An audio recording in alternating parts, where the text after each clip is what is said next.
jums kārtējo reizi tiekamies, lai jūs varētu mani klausīties latviešu valodā, tulkojumā. Tādā ekrānā, kādu jūs šobrīd redzat, atradīsiet globusi attēlu un pārslēgsiet uz angļu valodu. Vai pārslēdzas? Tagad virzīsimies tālāk un tā. Šis ir starptautiskais fonds, kurš ļauj mums ar jums komunicēt. Šeit notiek daudzas tikšanās, speciālisti dalās savās zināšanās, un šodien man ir tas gods stāstīt to, ko zinu es. Un es domāju, ka jums varētu būt interesanti, jo ir tāds attiecīgs laiks. Bet kāds tieši laiks, par to tūlīt runāsim. Mani sauc Ludmila Valovaja. Es esmu augstākās pakāpes ārsts imunologs, ģenētists. Mans karjeras ceļš ir diezgan ilgs, 37 gadu stāža veselības ministrijā un arī aizsardzības ministrijā esmu strādājusi. Un pēdējos 27 gadus es profesionāli nodarbojos tādā virzienā, tātad tieši patmolekulāra medicīna. Tas ir tāds medicīnas virziens, kurš ir saistīts ne tikai ar profilaksi, bet arī ar terapeitisku virzienu, kur tiek izmantoti arī dažādi zāļu sastāvi. Un šīs dienas tēma ir vasara bez riska veselībai un kā lai mēs varētu pasargāt sevi no ērcēm un asinskrūcēju kukaiņiem. Nu, kaut kā ir iestājies viņu laiks.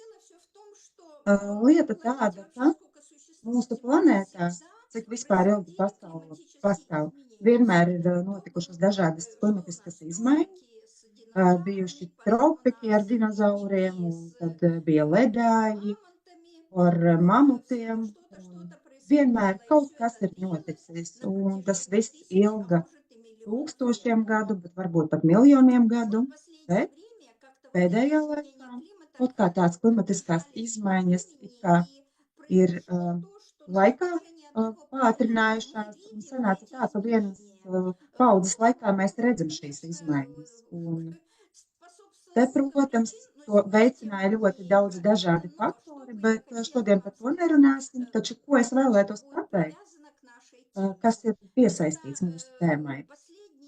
Tas ir pēdējais, kas notika pat mazāk nekā pēdējo 10 gadu laikā. Tātad gaisa temperatūra planētā pacēlās par 2 grādiem, un ko tas nozīmē? To sauc par globālo sasilšanu, un kā rezultāts 2017. gadā arī pavisam nesen Grenlandē.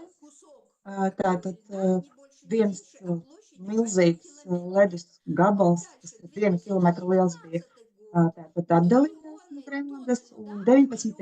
gadā miljoni tonu ledus arī tātad atkrita un Arktikā izpusa. Un kas sanāca?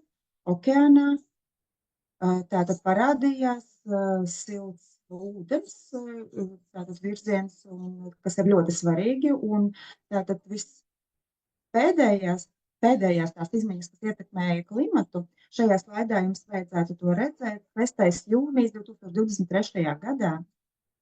Tātad tā bija diversija, sprādziens Kahovkas hidroelektrostacijā, un tonnas tātad saldūdens novirzījās Melnās jūras virzienā, un notika tātad šīs jūras skābināšanās un tādas milzīgas izmaiņas, un tas viss kopā noveda līdz tam, kad flora un fauna sāka pārcelties uz citām vietām ar siltāku klimatu, un priekš manis, kas ir tāds spilgtākais piemērs, piemēram, flamingo sāka parādīties Ukrainā. Agrāk tā nekad nav bijis, bet bez floras un faunas, ko mēs varam redzēt un sajust, ir tādi sīki kukaiņi, tātad ērces mēs attiecinām uz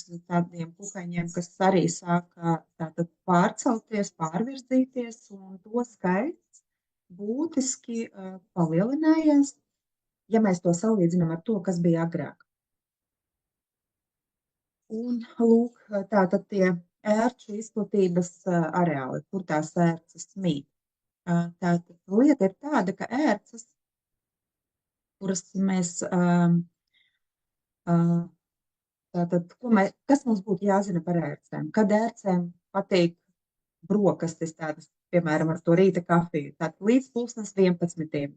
Tas ir tas laiks, kad ērcēm ir nepieciešams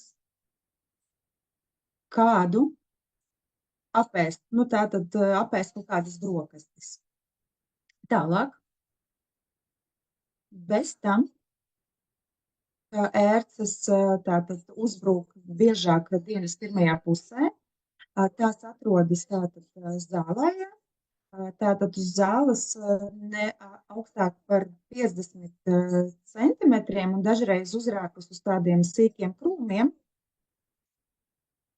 bet ja ērce jau ir kaut kur piekabinājusies tātad drēbēm, kas ir 50 centimetri kaut kur lejā, tātad, ja ērce ir tikusi uz kaut kur apģērba vai, teiksim, kaut kur uz dzīvnieka, tad tā ērce sāk diezgan ātri rāpties augšā. Tā ērce dara to diezgan ātri, neskatoties, ka tā ir tāda sīciņa. Un ērču redza, ērces neredz. Un kaut kādā veidā, neskatoties uz to, tās ērces atrod savus upurus. Ērces ļoti labi, tām ir ļoti laba oža. Un redzat, cik interesanti. Ja daba paņem kaut kādā vienā vietā, tad kaut kādā citā vietā mēs iegūstam. Un tā tad ērcēm tā oža ir tik ļoti laba, ka ērces jūt savu upuri jau 10 metru attālumā. Un kur praktiski ērces nav sastopamas? Tur, kur ir glus zālais nopļauts, tur, kur ir ziedu daudz, tātad, kur ir sakopta zāle un jebkurās citās vietās, kur ir sakopts, bet savvaļā dabā, protams, tās ir daudz sastopams un bieži. Kas ir interesanti? Parkos un pilsētās, svēros, tātad regulāri gadu gadā notiek smidzināšana pret ērcēm, un tad tātad attiecīgi tiek informēti iedzīvotāji, kad šādas apsmidzināšanas notiks, bet neskatoties uz to, ka katru gadu to dara, tātad apstrādātos parkus, bet tas skaits, jūs jau to saprotat, ne tikai nesamazinās, bet gluži pretēji palielinās. Kas vēl patīk ērcēm? Ja jau tām ērcēm ir tik ļoti sāsināta oža, ērcēm ļoti patīkamas smaržas, tātad aromakosmētika un tās mūsu galvenās smaržas, tad padomājiet, vai ir tāda jēga, bet, ja, protams, vēlaties iepazīties tuvu ar ērcēm, tad, protams, var apsmidzināties ar smaržām, bet principā nevajadzētu. Tātad infekcijas izplatīšanas veidi. Šādi te sīciņi kukainīši, tie mēdz izdarīt un sagādāt mums daudz nepatīkamu momentu. Visas ērces ir attiecināmas uz ektoparazītiem. Tāds iespējams daudziem jauns vārds. Kas ir ektoparazīts? Tas ir tāds parazīts, kas dzīvo uz ādas virsmas. Tātad uz dzīvniekiem vai no cilvēkiem, un lai šīs ērces varētu tā dzīvot, tām ir speciālas tāds tā kā aprīkojums, tādi kā nadziņi. Es domāju, ka šajā slaidā to var arī diezgan labi redzēt, un kas vēl, taču tās ērces mums ir asinsūcēju kukaiņi, un tad attiecīgi tām ērcēm ir tāds deguns, ar kuru tās ērces tātad sūc asinis, un var tikt līdz asinsvadiem.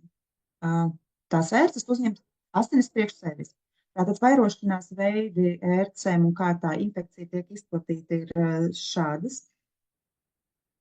Tātad iekožot ar siekalām un uz savas virsmas, jo tātad ērces iekļūst iekšā, tātad nodod mums dažādas infekcijas, par ko mēs parunāsim vēl tālāk. Bet šajā slaidā, ko vēl varētu pateikt, ērces, tātad, daba ne jau vienkārši tāpat kaut ko izdara, tātad visas attīstības stadijas ērcēm, bet ērcēm tātad ir ola, tad limfa un tad jau pieaugusi ērce. Tās visas ērces ir ar infekcijām. Tās infekcijas mēdz būt lielākas, mazākas, nopietnākas, maz nopietnākas, bet jebkurai ērcei ir tās infekcijas. Tātad ērces pārnēsā infekcijas, bet infekcijas, protams, var arī citi asins tūcēju kukaiņu pārnēsā, piemēram, odi. Bet kāpēc ērces ir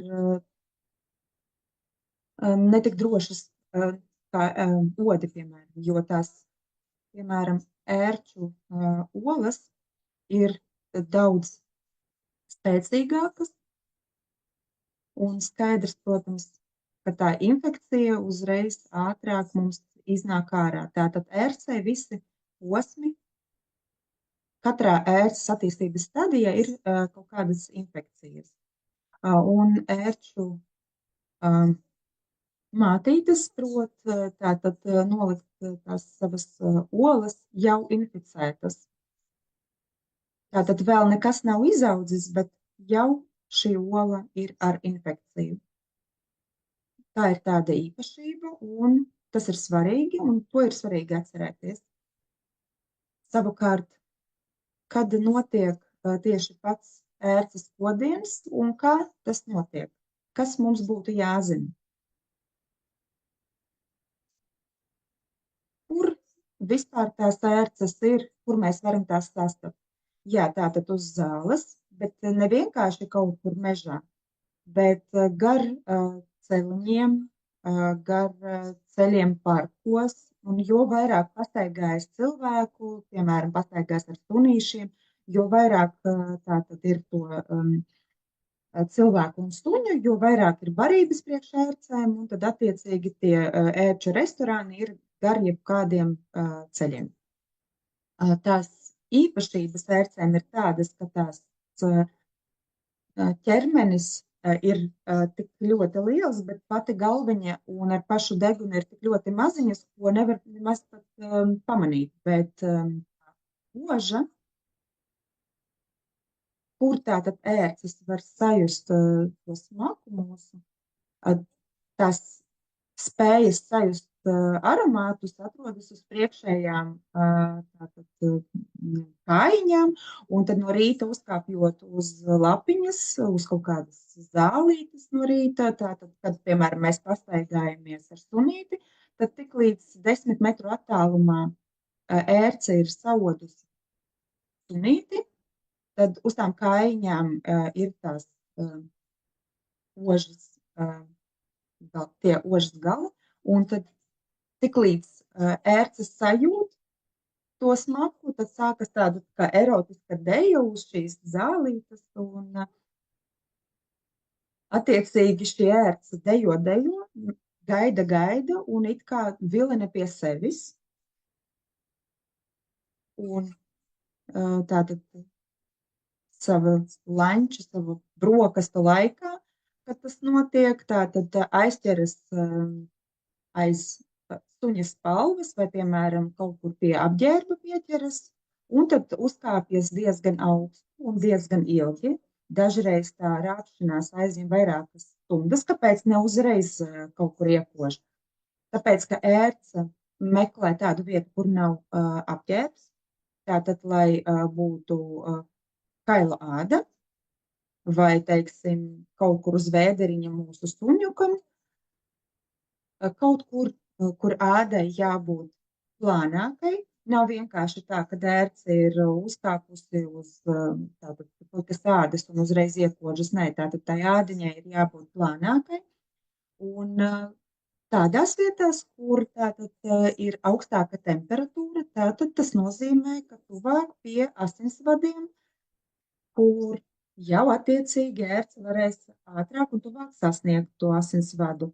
Un tik līdz ērce sasniedz tādu vietu, tad ērce pārtop par tādu kā ķirurgu. Kāpēc?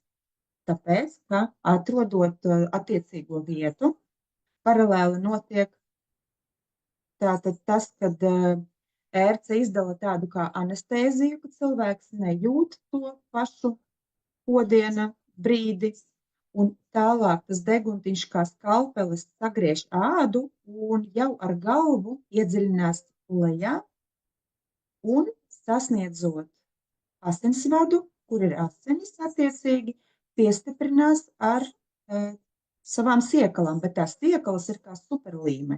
Un jo vairāk uztūts asinis, jo smagāka šī ērce paliek, un jo vairāk tās siekalas, tā superlīme tiek izdalīta, tātad, lai neatkristu. Tieši tāpēc tas vēderiņš sāk uzpūsties, bet ērce neatkrīt, neskatoties uz to. Un tādā veidā tas ir paradoks, bet mēs to principā to kodienu nejūtam, jo tātad ērce mūs ir tā kā atsāpinājusi. Tās ērces savā starpā atšķiras, tātad ir mātītes un ir tēviņi, un tie tēviņi ir maziņi, mātītes ir lielākas, krietni lielākas.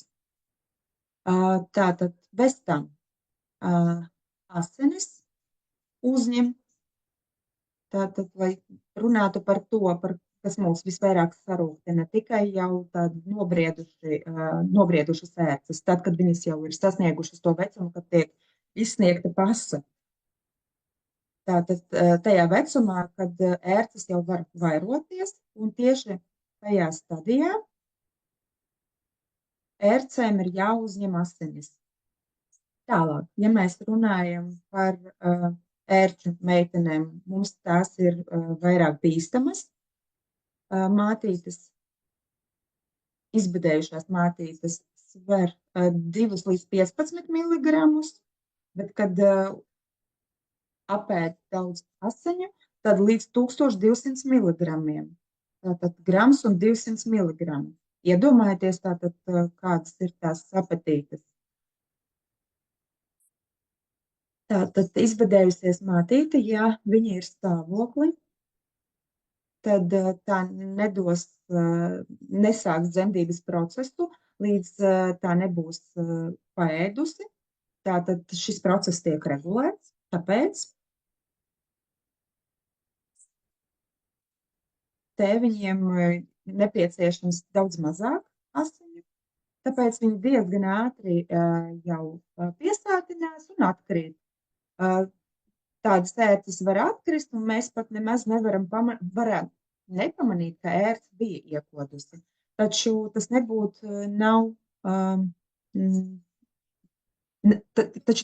nav bīstami, tas iespējams pat ir daudz bīstamāk, jo, piemēram, mātīte, kad piesūcas, tad tā mātīte ēd un ēd tās asinis, uzņem mūsu asinis, un saprotat, un tas var notikt līdz pat 6 diennaktīm. Tāds tā kā sieviešu raksturs. Un tad tomēr, vai ērces ir ienaidnieki, vai tomēr kaut kas cits, vai vienkārši mūsu kaimiņi. Lieta ir tāda, ka, ja jau dabā tās ērces pastāv, tad jābūt kaut kādam labumam no tām ērcēm. Tas ir dīvaini no vienas puses, bet no otras puses dabā ērces ir nepieciešamas. Kāpēc? Tātad pirmajā punktā es domāju, ka daudziem tas varētu būt diezgan interesanti, bet man tas šķita ļoti interesanti. Vēlos pateikt, ka priekš manis agrāk bija tā, ka to pašu tēmu ik gadu atkārto. Un es, piemēram, par šo tēmu runāju jau 3. reizi, bet mani visu laiku mocīja jautājums. Skatieties, ja ir augsta ziema un pavasaris atnāk vēlu, un, piemēram, tad vasarā,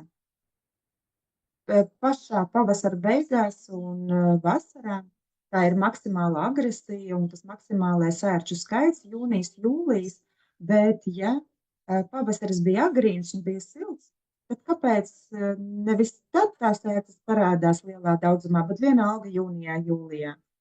Un man tā kā, tas jautājums visu laiku traucēja dzīvot, visu laiku man galvā stāvēja tas jautājums, ir jābūt kaut kādai atbildē, bet kas izrādās? ērces tātad ir savienojums barības ķēdē priekš daudziem putniem. Un kas tad īsti notiek? Kad ir pavasara periods, tad putni ko dara? Tātad sagatavo ligzdas, un tad atnāk putnu bērniņi, mazi putniņi. Un tad, attiecīgi, kamēr putnis sēž uz savām olām, un kamēr parādās mazi putnēni, tad viņiem ir ļoti svarīgi uzņemt olbaltumvielu barību. Un kas ir olbaltums?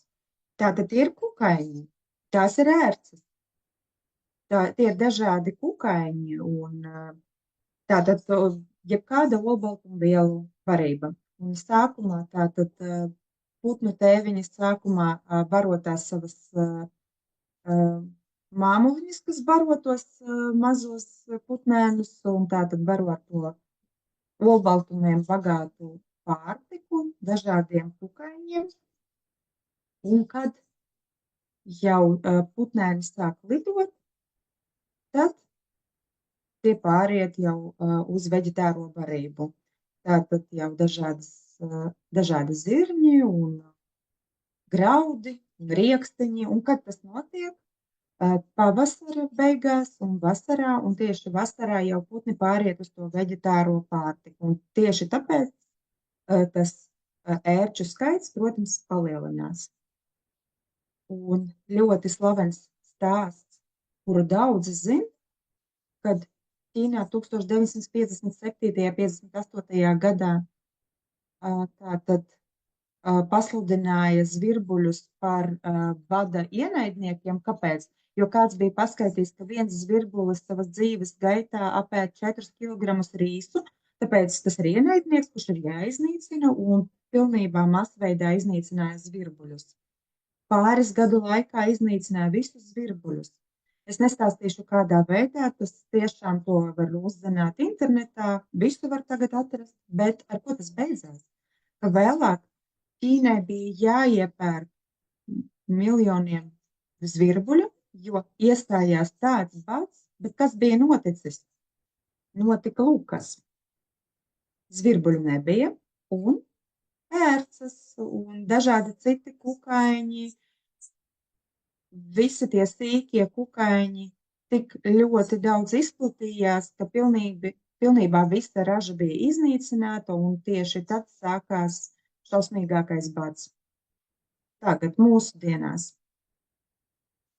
Iespējams, kāds no jums to zina. Varbūt es jums tādu kā uzdevumu uzdošu. Tagad pievērsiet uzmanību, kas dzīvo pilsētās. Kur pazuda zvirbuļi? Es jau esmu uzzinājusi, bet es šodien nestāstīšu, jo tā nav mūsu tēma, bet pats pa sevi fakts. Šobrīd baloža, kuru ir daudz pilsētās, bet zvirbuļu tā īsti nav. Bet tieši zvirbuļiem ļoti garšo olbaltumiem bagāta pārtika, jo īpaši tajā periodā, kad viņiem ir mazi bērniņi un viņiem jāuzņem tā olbaltumu bagāta barība. Un tāds, lūk, ir mūsu stāsts.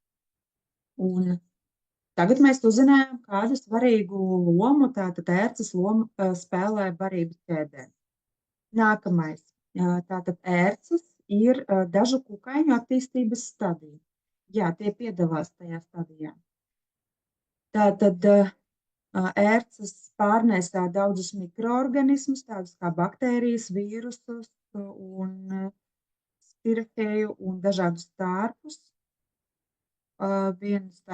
Vienšūnu organismus un ērces mehāniski uz sevis tā kā pārnēsā arī dažus kāpurus, piemēram, tās mušu kāpurus un tādus arī, kas kaitē lauksaimniecībai. Un tā mēs varam secināt, ka ērces saglabā un nodrošina līdzsvaru dabā. Ērces ir nepieciešamas. Tātad par to, cik labas ērces mēs tātad pabeidzām runāt, bet par to, kas tad mums īsti ērcēs nepatīk. Un Kāpēc es tā sīkāk iedziļinos stāstā par ērcēm? Lieta ir tāda, ka jo vairāk mēs zināsim, jo mazāk tās ērces būs bīstamas priekš mums. Mēs zināsim, ko ar tām iesākt. Tātad kādas infekcijas pārnēstā ērces. Pastāv 54,000 dažādu veidu ērču. Es domāju, ka dažiem šis cipars kaut ko pastāstīs. Un kāda daļa no tām ērcēm ir īpaši tātad infekciozas, un tās pārnēsā jebkurā gadījumā nemēdz būt tādas pilnībā sterilas ērces, tādas nepastāv. Viss jautājums ir tajā, ko mēs ar to ērci saņemsim, dabūsim. Ja ērce ir inficēta, tad tas, kas mums ir viskaitīgākais, ir tātad tās ērces ķermeņa iekšpusē, un tiklīdz tas ķermenis tiek bojāts, tad, kad tā galviņa atdalās no vēderiņa. Un tas tieši notiek tajā brīdī, kad cilvēks pats iedomājas, ko tur vienkārši ņemšu 1, 2 un izvilkšu to ērci. Un tieši tajā brīdī, kad pārraujas šis ķermenītis, plus tās siekalas un tā visa infekcija iekļūst asinīs. Tāpēc vienmēr jāatceras, ka ērces nemēdz būt sterilas, bet infekcija tās pārnēsā ļoti lielos dažādos daudzumos, un kādas tieši mēs to apspriedīsim. Tātad tiek uzskatīts, ir tāds viedoklis, ka aptuveni 10% ērču kā reiz mums ir kaitīgas, un tās mums nav drošas, bet 90% ir bez infekcijām. Bet jebkurā gadījumā tās ērces nav sterilas, un tāpēc tagad paskatāmies. Tātad dažādos reģionos šis skaitlis 10%, tas svārstās kaut kur vairāk, kaut kur mazāk. Bet, ja mēs parunājam par tādām nopietnām slimībām, bet brīdis ir tāds, moments ir tāds, kad ērču skaits ir palielinājies vairāk kārt, un tas nozīmē, ka tie 10% no tā lielā skaita, matemātika ir vienkārša, tie 10%, protams, ir ļoti liels skaitlis. Un tad tagad slaidā es jums pastāstīšu. Tātad 84,1%. Redzat, kāda statistika. Tātad skaitās, tiek uzskatīts, ka tās ērces ir bez infekcijas, bet tajā visā ietilpst tādas sarkanās vietas pēc ērču koduma, kurām ir arī speciāls nosaukums, tās alerģiskās reakcijas, kaut kādi toksīni no ērcēm, kas arī var izraisīt ērču paralīzi. Tas viss attiecināms uz tiem 84%, kuri tiek uzskatīti par nekaitīgajām ērcēm, bet tas rūgtākais stāsts, tās smagākās slimības ir borelioze, par kuru jau daudzi tagad dzirdēja un zina. Agrāk tie bija atsevišķi gadījumi, bet tagad daudz to gadījumu ir 11,4%, 2,2% ir ērču encefalīts, tas ir smagākā saslimšana no tām visām, un 0,5% anaplazmoza un 0,8% tātad erlichioze. Bet par to mēs vēl parunāsim. Un tālāk, kur ērcēm vislabāk patīk iekost. Es jums vēlos pateikt, gan jau jūs to saprotat. Tātad tā ir jābūt vietai, kur ir silts, kur ir tā plāna ādiņa, un tātad dzīvniekiem visbiežāk vēderiņa un vēl starp tātad pirksteņiem, ķepiņām. Piemēram, pēc pastaigas no rīta saimniece ar sunīti. Uz saimnieces ērce nav nokļuvusi, ērce ir uz sunīša. Atnāk uz mājām, un tad saimnieks vai saimniece samīļo savu sunīti un apskauj pie krūts, kaut kur, piemēram, vēdera līmenī, un tā ērce pāriet no sunīša uz kurieni, tātad uz saimnieku vai uz saimnieci. Un, ja mēs runājam par pieaugušajiem, tātad, ja tā ērce ir nokļuvusi uz pieaugušā cilvēka, tātad ir tā viena iespēja, ka ērce nokļūst no dzīvnieka uz cilvēku. Tad ērce iekožas zem ceļiem, cirkšņa apvidū, padusēs, un tajās vietās tātad paltīk ērcēm iekosties, bet ja mēs runājam par bērniem, tad ērcēm patīk bērniem iekosties aiz ausīm un arī galvas matainajā daļā, jo bērni ir mazāka auguma un ērcei ir vienkārši sasniegt tātad galvu bērnam un atrast to vietu, kur ērcei ļoti garšos un ērcei būs garšīgi savas pusdienas apēst. Un jebkurā gadījumā, pat ja nav alerģijas tajā kodienu vietā, tad vienalga būs kaut kāds apsvērtums, un tie izmēri var svārstīties līdz pat 1 centimetram.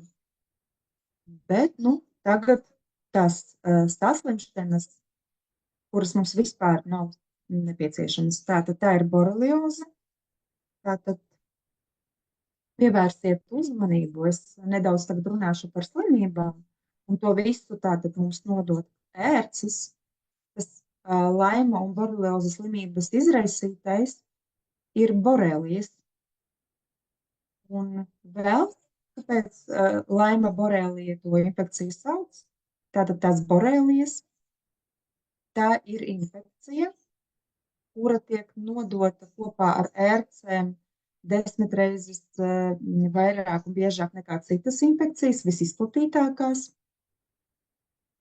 Mēs jau noskaidrojām, kad spirahēta ir tas izraisītājs un nokļūstot organismā 1-2 dienas līdz pat dažreiz 2 nedēļām. Tas ir tāds apslēpts inkubācijas posms, kad it kā nekas nenotiek, un tad ir 3 stadijas. Es tagad īsti detaļās neiešu, bet raksturīgi tātad ir tas, kad ir tāds plankums sārts, kurš migrē kaut kur, staigā pa ķermeni. Tātad šādu plankumu sauc par eridermu. Tad jau pievienojas galvas sāpes. Tātad vienkārši sāp galva. Tad ir arī iekaisums. Iekaist 1 vai vairākas locītavas. Tālāk vairāk, tad mainās svārstās garstāvoklis un pat mēdz būt arī agresijas lēkmes. Un daudz dažādu tādu sīkumu. Ko es vēlos pateikt? Borelijas. Tā ir tāda infekcija, kas iekļūstot cilvēka organismā, tātad, lai tās borelijas labi justos tajā organismā un lai varētu vairoties, tāds meklē tādas vietas, kur ir vismazāk skābekļa, kur ir hipoksija. Tātad, kur skābekļa vispār nav, tas ir ideāls variants, kad vispār nav skābekļa. Un kur tas ir? Tātad tieši mūsu locītavās, arī visticamāk tieši ceļos, tur ir ļoti maz asinsvadu un borelijas tur ļoti labi jūtas, un tur tās vairojas, un tieši tāpēc mūsu locītavas iekaist. Un tā diagnoze borelioze, tā ir tāda lieta. Tātad vēl apslēptie draudi, un tātad vissmagākā situācija ir ērču encefalīts. Ja jūs domājat, ka tas ir tikai kaut kādos tālos mežos, tad nē, šāda kaita ir arī mūsu tuvumā. Tā vismagākais stāvoklis, es jau stāstīju, kāds mēdz būt, bet encefalīts ir tikai 2,2% ērču, bet saprotiet arī, tas 2,2%, tas vairs nav tikai 2,2 cipars kā tāds, bet tas skaits ir diezgan liels. Tātad ir tādas cēloņsakarības, uz kurām ir jāpievērš uzmanība. Tātad sākumā, kas ir pirmais, tātad apsārtusi tā kodiena vieta, un vēlāk tas pāriet, un tālāk cilvēks sāk, ziniet, tā kā justies, tā it kā ir sākusies vīrusa infekcija, kā ir saaugstēšanās vai gripā, un ar augstu temperatūru, drudzis varbūt. Un tad krītas spiediens, dažreiz arī parādās izcitumi uz ādas un palielinās limfmezgli. Vēlāk tas it kā pazūd, un it kā tās augstēšanās ir pārgājusi, un tad sākas klasiska saindēšanās tātad situācija, un tad ir slikta duša, intoksikācija un galvas sāpes, bet patiesībā tās ir ērču encefalīts un pat dažreiz gadās ar tātad nāves gadījumiem, un es vēlos pateikt, esmu ar to pati saskārusies. Mūsu ģimenes labs paziņa, tāds izcils sēņotājs, cik gadus viņš ir gājis un sēņojis un ogas vācis, un tās ērces pats ir ņēmis sev ārā, un vienā brīdī kaut kāda ērce, tātad no tiem 2,2% uz viņa bija uzkāpusi, un tad viņš sāka slikti justies, ak vai nu saaugstējās, vēlāk ak vai nu saindējās, bet vēlāk izrādījās, ka tā bija tātad ērces encefalīts. Ērču encefalīts ir ļoti tāds bīstams, tāpēc jokoties nav ko, vienkārši pateikt, ka mājās izvilkšu, tas nav īsti gudri. Un tātad vēl divi interesanti stāvokļi, kas maz kam ir zināmi, tā ir anaplazmoze un erlichioze, un ja mēs runājam par encefalītu, tad šeit izraisītais ir vīrus, tur bija borelija, kas ir spirafeta, un tālāk šeit tas mums ir vīrus, un beigās anaplazmoze un erlichioze, tātad tās skaitas ir līdzīgas, zinat, ar ko tādā veidā, kad tur ir tāda baktērija, kas tātad traucē mūsu leikocītiem, monocītiem mūsu, kas ir, un arī trombocīti, vienkārši vairs nesintezējas un sākas asiņošanas. Un, protams, tātad ir apdraudēta limfātiskā sistēma, un tad attiecīgi aknas un sirds un asinsvadu sistēma un centrālā nervu sistēma, un principā nekas interesants un nekas labs, un tātad tas viss ir diezgan rūksts stāsts. Un tālāk. Kā mums pasargāties un aizsargāt sevi no šīm te mazajām, ļoti svarīgām dabā, bet tātad kaitīgām attiecībā uz mums ērcēm, uz tiem attiecībā pret tiem maziem kukaiņiem. Saprotiet, ir tādi cilvēki, kurus mēs saucam par zinātniekiem, un pat šo te sīkumiņi viņi izpēta, un ko tad viņi ir izpētījuši? Tātad Floridas Universitāte ASV, tātad ir nodibinājuši zinātnieki, kas ērcēm visvairāk patīk, un kas ērcēm vismazāk patīk. Šīs zināšanas ir ļoti svarīgas. Kas tad ērcēm patīk? Ērces pievilina zilā krāsa. Un tad vienkārši iedomājieties, kādās drēbēs jūs parasti pastaigājaties dabā. Bet kas tad atbaida? Atbaida gaišās krāsas, jo īpaši tātad dzeltenā krāsa, koša krāsa. Tātad ērcēm nepatīk gaišas drēbes. Tātad mēs maksimāli nosedzam savu ķermeni, tātad zeķēs bikses ieliekam un garas piedurknes un saviem mīlulīšiem, saviem dzīvnieciņiem pēc pastaigas, pat kaut kur netālu no mājas pastaigājoties. Katru reizi atnākot uz mājām ir jāapskata savs dzīvnieciņš, un āra apģērbi, protams, pēc pastaigas ir jānoņem. Nevajadzētu izmantot nekādas smaržas, nekādus aromātus, kaut arī atkal tie paši zinātnieki no Floridas Universitātes, ko viņi ir atklājuši. Tātad mēs atceramies, kad ērce sajūt to smaržu jau 10 metru attālumā, tad ērcēm ļoti nepatīk smaržas tādas kā eikalīts, tad kanēlis un piparmētra un arī tējas koka eļļa. Un pavisam vienkārši tad paņemam vienkārši kaut vai krustnagliņas un iebāžam kabatās un ja, piemēram, sausas eikalipta lapas ir, tad paņemt kopā ar krustnagliņām, iebāzt iekšā kabatās.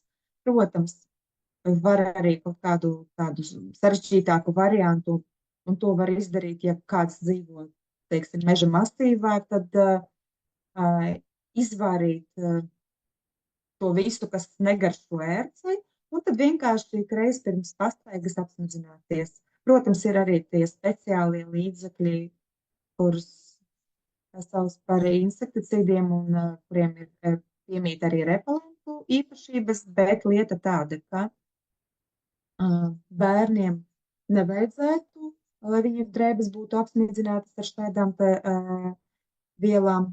Tāpēc, ja tās krustnagliņas vienkārši bērns paņem un kabatiņās ieliek, tad pilnīgi nekas tam bērnam nekaitēs. Nu, lūk, tāds stāsts, un tāds mums ir ar ko pasargāt sevi pret ērcēm. Bet, ja nu gadījumā tomēr ir tā sanācis, ka atklājās tā ērce dabā, un jūs konstatējāt, ka ērce ir iekodusi un nekur, teiksim, tuvumā nav iespējams saņemt medicīnisku palīdzību, bet, ja nu gadījumā tomēr ir iespēja vērsties pie ārsta, tad lūdzu vēršaties pie ārsta, lai profesionāli izvelk to ērci un apstrādā to kodienu vietu. Bet kas tad ir jādara, ja nav tādas iespējas vērsties un saņemt medicīnisku palīdzību? Tad es tā domāju, ka daudziem ir tāda pinceta, ko var iegādāties aptiekā, bet nevienmēr ir speciālistas pincetes mājās. Bet kas tad būtu jādara? Ja vienkārši, teiksim, dabā atklāja ērci, tad sākumā uzreiz ir jānoņem tā ērce, bet kā to darīt? Pirmais, kas ir jādara, tātad apstrādāt to vietiņu, tātad dezinficēt, paņemt diegu, kaut kur izņemt, nezinu, izvilkt no apģērba kaut kādu diedziņu, vai, teiksim, no kaut kādas sēdziņas, ja, teiksim, bija kaut kur šašlikos. Tad uztaisa tādu kā cilpiņu, pārvelk pāri tātad ērcei, bet pēc iespējas tuvāk galvai tam degunam, nevis aiz vēderiņa, un tad ir jāvelk, bet ar tādām vieglām kustībām, īsti neraujot, bet izņemt to ērci. Un iespējams pat ar to pilnībā pietiks. Ja tā ir mātīte, tad tur ir superlīma un diez vai izdosies, bet ja tas ir tēviņš, tad izdosies visticamāk. Tad mēģinam ar to diedziņu, ar to cilpiņu izvilkt, tātad izskrūvēt ārā ērci pret pulksteņa rādītāju virzienu.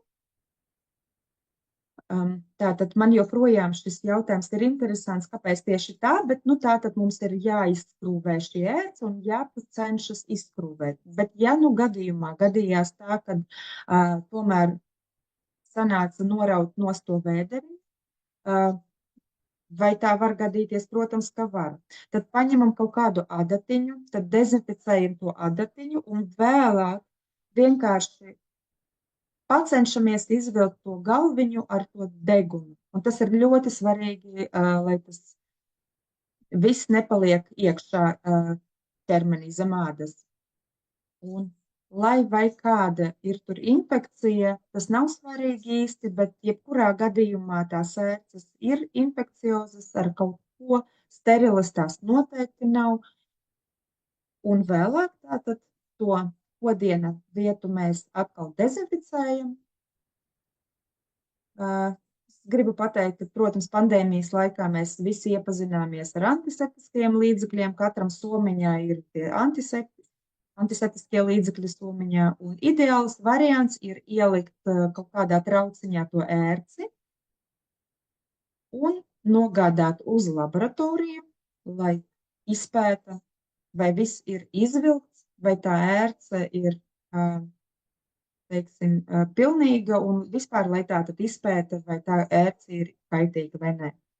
Un tāds lūk stāsts. Bet ja jūs atgriezāties mājās un konstatējāt, ka ērce ir iekodusi, tad noteikti dodaties kaut kur uz medicīnisko iestādi, kur jums ļoti profesionāli palīdzēs noņemt ērci. kādas ir iespējamās sekas pēc ērces. Tātad, jau tā ērce ir noņemta, bet ja pēc tā visa uz ādas paliek tātad kaut kādi apsārtumi, izsitumi vai pietūkums. Šeit slaidi kā piemērs ir parādīti. Tātad kaut kas ir jādara. Bet es te vēlos pateikt, kā priekš manis, tas ērces kodiens, neskatoties uz to, kādu konkrētu infekciju tā ērce nodod, un pat ja nebūtu tagad tā globālā sasilšana, bet vienkārši tāpēc, ka mūsu teiksim, dabā ir tagad mazāk zvirbuļu, tad es jebkurā gadījumā zinu, ka, ja ērce ir iekodusi, tad pirmais, ko mēs darām, mēs dodamies uz aptieku, kur ir azitrosandoza, azitromicīns, un tas ir ļoti ērti, tur ir tikai 3 kapsulas, 3 dienas pa vienu kapsulu mēs uzņemam, ļoti ērti, bet vismaz tad jums būs tātad kāds miers par to, ka preventīvi kaut kas bija izdarīts, tātad jau tāda pirmatnējā ārstēšanās notika. Tātad, ja mēs redzam, ka mums ir šāds te apsārtums, vai tad mēs varam pateikt, ka tur nav infekcijas, mēs taču nezinām, kādu infekciju tā ērce mums ir atnesusi. Ja tātad tas viss sadzīst, tad tātad mums ir arī vēl citi preparāti, kurus var lietot ne agrāk par 14 gadu vecuma, bet tas azipols ir ļoti ērti. Es, piemēram, arī to esmu tātad saskarusies ar ko tādu ērci, man ir kodusi, bet es vienkārši zināju, kad pēc iespējas ātrāk vienkārši jāuzņem tās 3 kapsulas un viss vēlāk ātri mierīgi pāries. Tālāk. Tātad, nevaru bez zinātniekiem, un, ziniet, man tiešām patīk visi tie cilvēki, kas atklāja kaut ko, kas meklē kaut ko, un ne tikai priekš sevis, bet priekš visas cilvēces, un tātad, kas tad interesants, ko zinātnieki un ko tad viņi ir atklājuši. Ērces tātad iekoš visbiežāk. Kam? Kāds varbūt tagad sapriecāties. Ērcēm labāk patīk iekost cilvēkam. Cilvēkus iekost tādus, kuriem ir otrā asinsgrupa. Tādu cilvēku ir 36%. Zinātnē vispār mums stāsta visu procentos, un jo tātad lielāka statistika, jo precīzāka zinātne. Tālāk tātad 1. grupa un 4. grupa, mazāk, tur pa 12%, bet 3. grupa vispār ērcēm nav interesanti. Varbūt kāds, kas mūs klausās un kādam ir 3. asins grupa, tad jums būs jautrāk ap dvēseli, kaut nedaudz. Un tātad šeit mums ir nākamie slaidi. Lieta tāda, kāda ir saikne starp pandēmiju un mūsu tēmu par ērcēm. Saprotat? Dzīve rit, un tālāk tātad notiek jauni atklājumi, un tie slaidi, tātad šī atklājumi ir saistīti ar COVID-19, tātad kā tas ir saistīts ar mūsu tēmu. St. Louisas Universitāte ir tātad izmeklējusi un analizējusi, izpētījusi gandrīz 800 medicīnas kadrus. Tātad tos cilvēkus, kas ir smagi izslimojuši COVID saslimšanu, un tātad šiem cilvēkiem, ko nozīmē 50%? Faktiski sanāk, ka tie sāka slimot ar dažādām saslimšanām 2 reizes biežāk nekā slimoja pirms. Un tātad šeit COVID tā ir ietekmējis. Un, protams, COVID mums nogalina imunitāti, bet tālāk 24. gads, jeb pagājušajā gadā, tātad bija Ukrainas ārstu reumatologu konference, un tur tātad bija tāds ziņojums, kurš arī kaut ko jaunu ieviesa, kur zinātnieki ko jaunu atklāja. Tātad locītavu iekaisumi, jo īpaši jauniem cilvēkiem,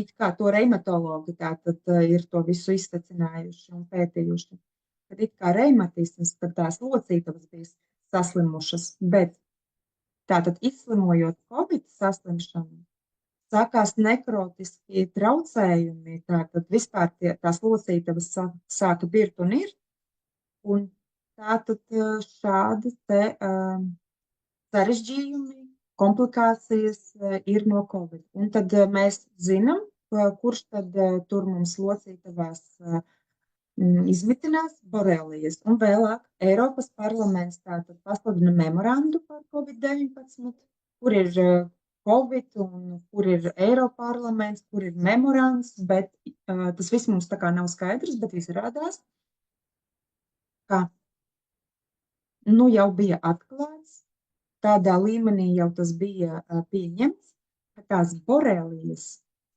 bet to ir ļoti daudz dažādu veidu, tās pēc tam, kad cilvēki izslimoja Covidu, kas tad notika brīdī, kad cilvēks slimo Covid? Tad ir tātad skābekļa deficīts, jūs atceraties, un tad bija tā mākslīga plaušu ventilēšana, tie visi aparāti, jūs atceraties. Un tā tad, ja iekšā organismā trūks skābeklis, tad tās borelijas un tie spirefēti, ja kaut kur bija, tad tas viss gāja ārā, un tad organismā, cik jau bija to vietu tam cilvēkam, kur bija skābekļa deficīts, un tās sāka tātad visur pa organismu izplīst, un sākās ar to tātad gan ādas saslimšanas, gan viss kaut kas cits. Agrāk tās bija citas diagnozes, bet izrādās, ka tās visas ir boreliozes, tātad visi orgāni, kur ir tātad skābekļa deficīts, tur izplatās boreliozes. Un kas tad tām boreliozēm kaitē tātad skābeklis? Tad tiklīdz trūks skābeklis, tad tajā vietiņā uzreiz sāk dzīvot borelijas. Mēs īsti nezinām, kāda infekcija ir pie mums nonākusi, kad ērce ir iekodusi, un jo vairāk, ja tā ērce bija iekodusi un pati atkrita, un mēs to nepamanījām, tad ir pienācis tas laiks, kad jau tā kā putni jau ir aizlidojuši, putni jau ir pārgājuši uz veģetāro barību, bet ērcēm tātad palika ļoti labi un tā sāka ļoti vairoties. Un ja tā ir noticis, ērce ir iekodusi, tad nevajag neko gaidīt un domāt, ka, nu kā agrāk, kad nekas nebūs. Un ja mēs vēl sliktāk sākam tur kaut ko ieļot vai ar kaut kādas tādas lietas darīt, ko mums kādreiz vecvecāki bija ieteikuši, tas nav labi, tas ir ļoti slikti, jo tad tā ērce nokļūst un iekļūst mums arvien dziļāk, un tas viss, kas ir slikts tajā ērcē, iekļūst vēl dziļāk, un tas ir vēl sliktāk, jo tas viss nonāk tieši asinīs, un tur ir visa infekcija tad nonākusi. Bet tālāk, ja jau kaut kāda infekcija ir nokļuvusi, tad mēs izdzērām to azipolu, nomierinājāmies, bet tie toksīni no visām infekcijām ir palikuši mūsu organismā, tāpēc lielisks jaunums. Tātad ir mums tādi sastāvi, kas vienkārši ir nepieciešami mums un jums, lai attīrītu savu organismu. Attīrītu no kā? Mēs paši īsti varam nezināt, vai tie ir vīrusi vai baktērijas, vai kaut kādas spirefētas. Tas viss nav svarīgi, bet ērce nav sterila. Es ļoti lūdzu jūs atcerēties to, ka ērce nav sterila, un tad, attiecīgi, Borelis Pro. Pats nosaukums mums runā par ko borelis, vai ne? Tas ir tas sastāvs, kas samazina tās sekas no ērces kodiena. Un vienalga, Tātad kaut kas mūsu organismā ir iekļuvis. Panikā krist nevajag, iekoda ērce, pareizi izdarīja, izvilka, un tad azipolu izdzēra maleči, un tālāk, ko mēs pareizi daram, vēlos te pakavēties pie sastāva. Tātad cistus lapas ekstrakts. Tas nav vienkārši tā, ka mēs pateiksim, ka tiešām ļoti labs augs. Bet 2006. gads, tātad zinātnieki, epidemiologi Vācijā, tātad zinātne mums to visu stāsta. Tātad tas ir tāds dabas radīts līdzeklis, kas iedarbojas uz vīrusiem. Protams, uz tādiem vīrusiem kā gripa vai citiem vīrusiem, ko mums ērce var nodot. Protams, ērce mums visu kaut ko var nodot. Un tātad, ko tas augs dara? Tas ir polifenols. Es jums stāstīju, ka es nodarbojos ar ortomolekulāro medicīnu jau 7 gadus. Es jums pateikšu tagad piemēru. Kas tas ir? Tās ir pareizās molekulas, un tie polifenoli ir tās pareizās molekulas, kuras tātad to gripas vīrusu tā kā apvalko, un tā kā ietina bezmaz vai tā kā autiņos, kā agrāk ietina bērniņus, un tad nobloķē to vīrusu, un tātad spēcīgi iedarbojas pret vīrusiem. Tātad tālāk. Šeit mēs tālāk vēl atkal atsaucamies uz ortomolekulāro medicīnu. Tātad molekulas, kas uztur un atbalsta tātad locītavas un kaulus, locītavas atbalsta, attīra asinis no toksīniem, konkrēti pat no spirohetām. Un tātad arī ķiploku ekstrakts, kas ir dabas radīts antibiotiks, kurš tiešā veidā korektē imūno sistēmu. Ko tas nozīmē? Kad tiešā veidā palīdz mūsu imunitātei, tiešā veidā, bet kā konkrēti tieši T limfocītiem. Kas iepriekš klausījās manu webināru par imunitāti, es diezgan precīzi tur paskaidroju, bet šeit tātad ķiploks ir tiešais imunokorektors, kurš iedarbojas uz T limfocītiem, kurš tātad, ko mums tie T limfocīti mums tagad apkaros? 20 veidus sēnīšus, 20 veidus baktērijas un dažus vīrusus, un arī labvēlīgi iedarbosies uz asinsvadiem un uz elpceļiem. Un tad mums ir jāatcerās, ka elpceļi ir mūsu skābeklis, tātad tas skābeklis, no kura baidās boreles. Un tālāk tātad oregano ekstrakts. Kāda tad šeit mums ir molekula? Tātad tāda viela, kas, zinat, no kā nebaidās un pat jo vairāk iedarbojas. Kādā veidā iedarbojas? Neļauj vairoties un pat iznīcina.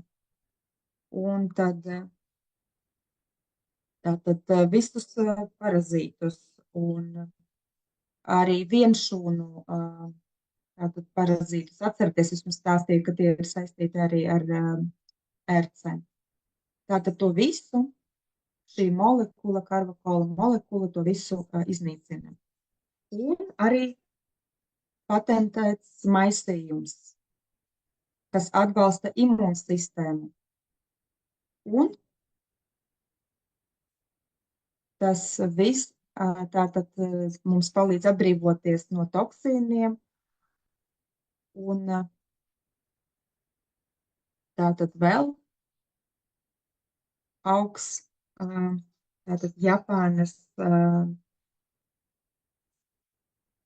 sakne, kur atkal ir tādi pētījumi,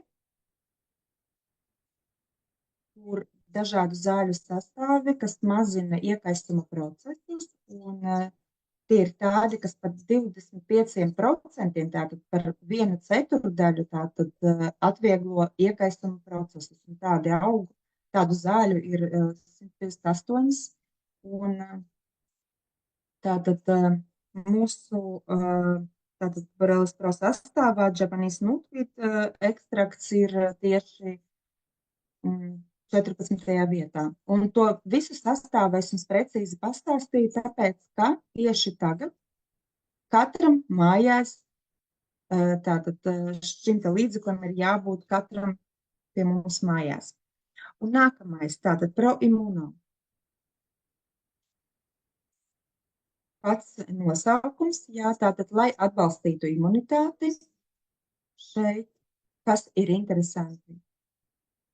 Arī viss ir interesanti. Es varu par katru formulu daudz stāstīt, to jūs labi saprotat, bet ir tādas lietas, piemēram, kā kvercetīns, kas tas ir par sastāvu, kas tās ir par molekulām.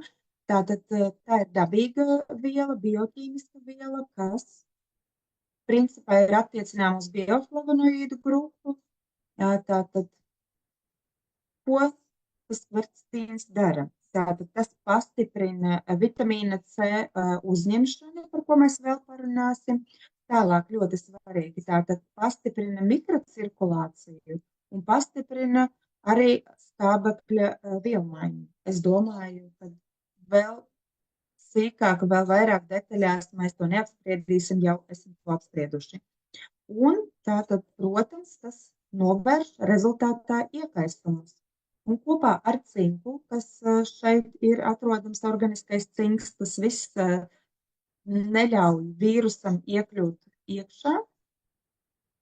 Un ne vairāk, ne mazāk, bet tieši neļauj Covid vīrusam iekļūt iekšā un aizsargā gan smadzenes, gan sirdi, gan citus audus. Un šeit sastāvā ir arī propolis ekstrakts, bet kāda tieši molekula? Melandīns.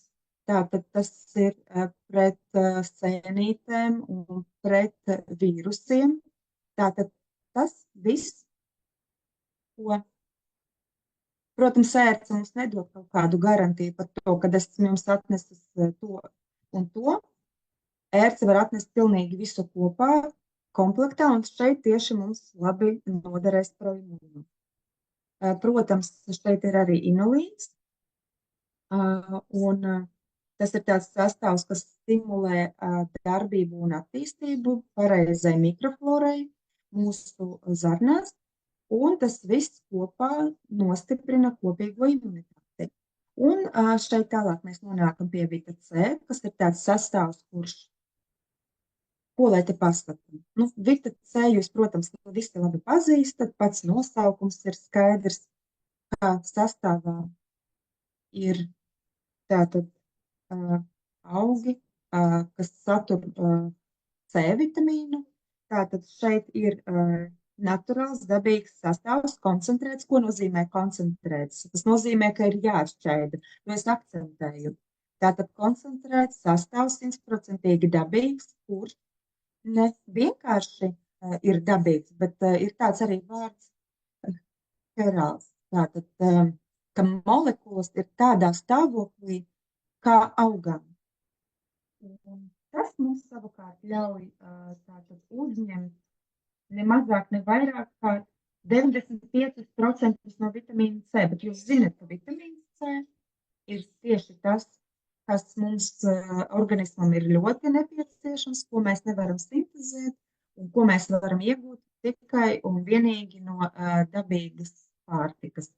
Un tāpēc jūs saprotat, ka vienmēr ir jāuzpilda un jāpapildina C vitamīns savā organismā, jo šeit tas C vitamīns mums ienāk iekšā un šeit tas tiek iztērēts. Bet ko es vēlos pateikt?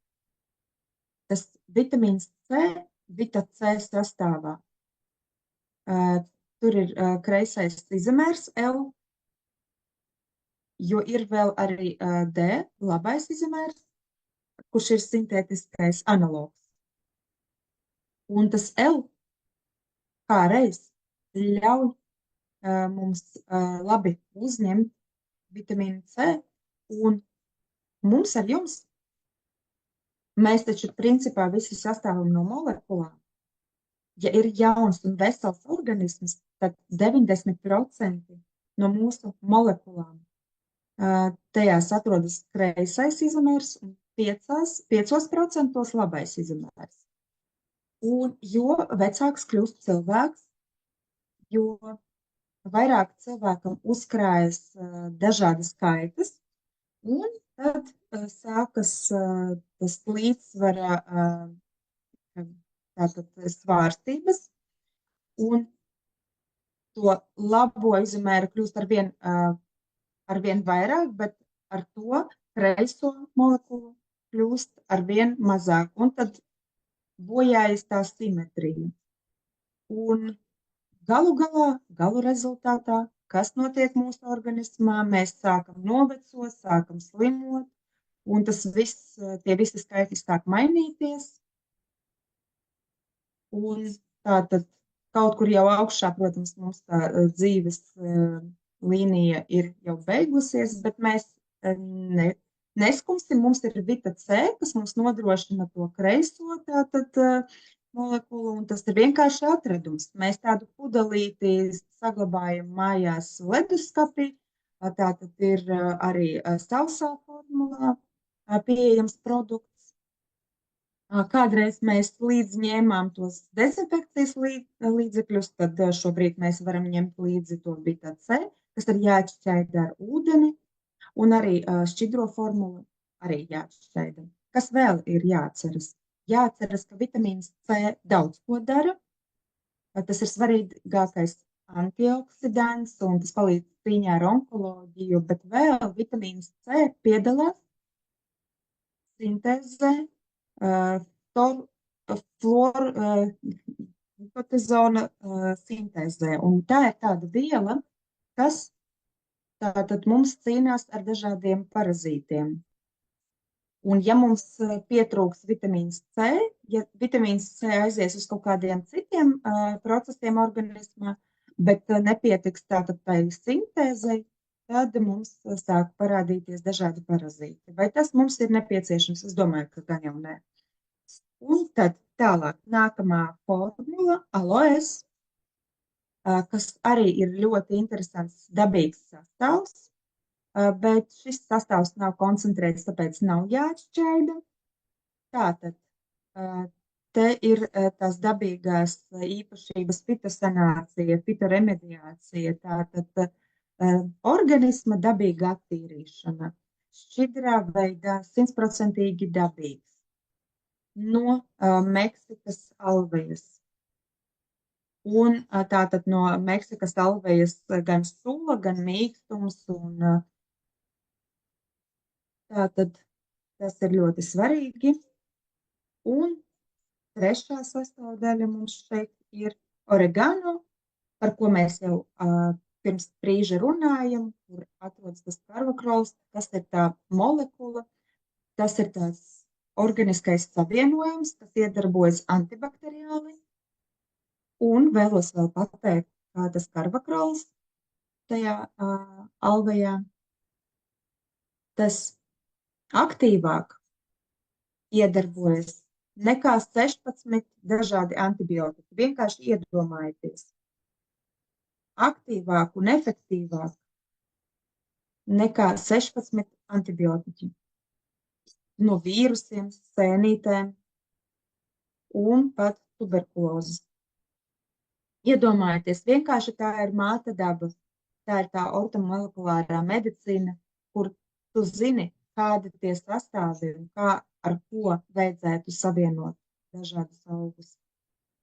Lai jūs zinātu, tas karvakrols ir pamats preparātam urelistanam, kas ir saskāries tātad ar to, ja ir bijušas saslimšanas tātad, tad tas zina. Bez tam ādas mitrināšana, ādas barošana. Kāpēc es runāju par ādu? Bet tāpēc, ka pēc pandēmijas ādas imunitāte, tātad neliela atsauce, katram orgānam ir sava imunitāte, un ādai ir arī sava imunitāte, un gandrīz katram tā imunitāte ir pazeminājusies par 30%.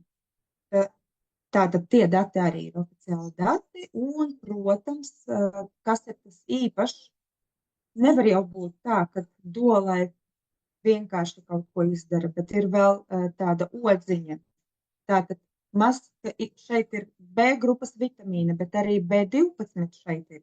Un arī folskāba, protams, kas ir ļoti nepieciešama sievietēm, bet arī, protams, vīriešiem. Un tāpēc jau tā kā nedaudz priekšu pasakot nākošajā mēnesī, kas pieslēgsies webināram, būs ļoti interesants webinārs, kurš būs saistīts ar skaistumu, ar ādu un ar mūsu skaistajām formulām. Tātad, kā paaugstināt ādas imunitāti un mūsu skaistumu. Tātad, nākamais sastāvs Fizi-Izi L-arginīna komplekss. Un ko tad nozīmē komplekss? Ka tur kaut kas ir ļoti daudz. Un kas tad mums ir šeit? Ļoti interesanti, kādā veidā interesanti. Tātad šis ir efektīvs krājums mūsu jaunumam. L-arginīns ir tātad aminoskāba, kuru mēs nevaram ne ar ko aizstāt. Un tātad atslēgas komponents priekš mūsu šūnu aizsardzības. Tātad aknu šūnu aizsardzībai. Tas ir arī imunomodulātors, kurš palīdz mums. Un tas palīdz mums saglabāt imunoglobulīnus A. Tas attīra ādu, atvainojiet, asinis. Un kāpēc vispār šajā programmā par ērču kodieniem šeit mēs par to runājam? Tāpēc, ka šīs formulas, šo tablešu uzdevums ir ātri atbrīvot skābekli. Ātri, lai mūsu organismā ienāk skābeklis. Bet kurš no skābekļa baidās, par to mēs diezgan daudz jau šodien esam runājuši. Kā tīrās asinis, tātad ar vecumu viss kaut kas mūsu organismā mazāk izstrādājas, bet gados veciem cilvēkiem jo vairāk, bet ja kāds vēl ir stāvoklī un ja kādam iekoda ērce, un mēs nezinām, kāda mums ir infekcija, tāpēc ļoti vienkārši un patīkami burvju tabletīti iemetam iekšā ūdenī, tā ļoti ātri atšķaidās, un šī tablete mums nodrošina palīdzību pateicoties patentētam sastāvam, dabīgam sastāvam L-arginīnam. Un tas ietekmē arī locītavas, iedomājieties tieši arī tēma par locītavām, tātad sargā kaulus un locītavas no bojājumiem, bet kā tieši neļauj tiem savā starpā saskarties, tātad, kad locītavā notiek šī kustība, tad, ja pārāk aktīvi tas viss notiek, tad tās glancētās virsmas mums vienkārši noberzējas, gluži kā, piemēram, tās teflona pannas, tad palīdz mums saglabāt mūsu locītavas veselīgākas. Un palīdz arī muskuļiem, tāpēc īpaši sportistiem šis komplekss ļoti noderīgs. Tātad, ja ir L-arginīna deficīts, tātad mums var būt arī locītavu bojājumi. Protams, L-arginīns palīdz arī kolagēna sintēzei, kā anti-age efekts, tātad jaunībai, un vīriešiem tātad šeit ir svarīgi, tad erektīvā funkcija uzlabojas, un vēl šeit, kā L-arginīns ietekmē tātad asinsvadu un sirds asinsvadu sistēmu. Kādā veidā? Vispirms tātad normalizējas arteriālais spiediens. Jūs pamanījāt, ka jo vecāks cilvēks paliek, tad biežāk mēs dzirdam tādu vārdu kā hipertonija, kad pacēlās spiediens. Kāpēc? Tāpēc, ka tas L-arginīna deficīts, kad pietrūkst L-arginīns, bet tieši tas sastāvs mazina aterosklerotisko tātad veidošanos, bet ar vecumu, kas sāk veidoties ateroskleroze. Lūk, mums palīgā nāk L-arginīns. Tātad tas ļoti daudzos dažādos veidos palīdz mūsu organismam atveseļoties. Tāpēc lūdzu atcerieties, ka šis sastāvs nodrošina aizsargu funkcijas visiem mūsu orgāniem. Un te mēs jau tuvojamies beigām. Kudzu. Ko tad dara kudzu? Kudzu, lūk, ko dara. Tātad šis ir tāds augs, tāds lienas, kuras aug ļoti ātri un neierobežoti garas.